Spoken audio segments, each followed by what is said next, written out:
A dank, grey November night, 1991. This was a rough time and another depressing day had passed. At this time in my life, I was eating poorly and sadly out of shape. After drinking a pot of coffee in an attempt to lift my sorrows, it was impossible to fall asleep. Lying in bed, tossing and turning for several hours, sleep was evasive. Around 3 a.m., still alert and wired, laying on the back, listening to the relaxing drone of my heartbeat, like counting sheep. The form of muscle called the cardiac that so reliably beats like clockwork as was listened, lub thump, lub, silence, came completely to rest. I could immediately feel the blood flow slow down, then completely stop in every part of the body. In that first second, I became detached from the body and hovered within and around it. It was possible to see the surrounding bedroom and my body even though my eyes were closed.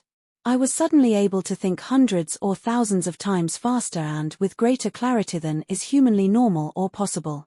Realizing that the next beat didn't arrive, I continued to feel the blood oxidizing as it came to a complete rest in all veins and arteries. At this point, I realized and accepted that I had died. It was time to move on. It was a feeling of total peace completely without fear or pain, and didn't involve any emotions at all. Time itself suddenly became infinite and irrelevant. In Earth time only about 10 seconds had gone by until my heart restarted beating, but I was also in zero time, for lack of a better word, or, actually outside of time. This seemed to be a natural progression. There was an automatic review of my entire life, every event ever experienced complete with emotions, but viewed objectively, rolling in front and around like a panoramic movie. From birth to death, in a linear fashion, observed without sadness or remorse. Yet in Earth time, it only took, in my best estimation, a quarter second. Yet it seemed to be weeks spent replaying my life. Once it was complete, there were a few instructions that are more automatic but then became immersed in infinite peace, bliss, ecstasy, unimaginable love, understanding so great, powerful, so awesome as to be humanly incomprehensible. While I was there, and only there, access was given to knowledge, everything that ever was, is, and will be. The true nature of the universe was suddenly clear as a bell, like a giant jigsaw puzzle. It seemed to have a perfect order to it. In fact, it was evident that I was soon to become part of it.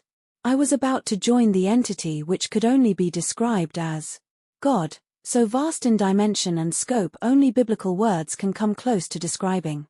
Yet I checked back to see what was going with my physical body, and couldn't leave until it was totally devoid of life.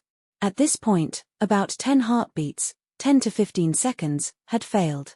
The body I observed lying in bed was mine, but I, soul spirit, knew it wasn't time to leave.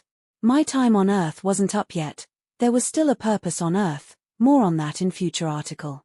When I was jolted back into the body, a stark realization hit. Here I was laying on this bed, rapidly losing physical consciousness, with no heartbeat. I then did the human thing, panicked in terror by jumping out of bed, and pounded my chest with my fist. It restart. After walking downstairs in a nervous caution, shaking like a twig, dripping sweat, my heart was still beating irregularly. After driving myself to the hospital, it was said that the heart muscle was suffering loss of nutrients that caused it go into arrhythmia. There were a few close encounters after that, but soon disappeared after a diet and exercise change. I wasn't able to retain the knowledge given. The human brain is much too primitive and limited to house it. This intelligence requires an entirely different dimension to exist and comprehend, yet it is part of our 3 dimensions as well, just hidden out of view of our 5 senses. Yet I retain enough to remember the sheer awe,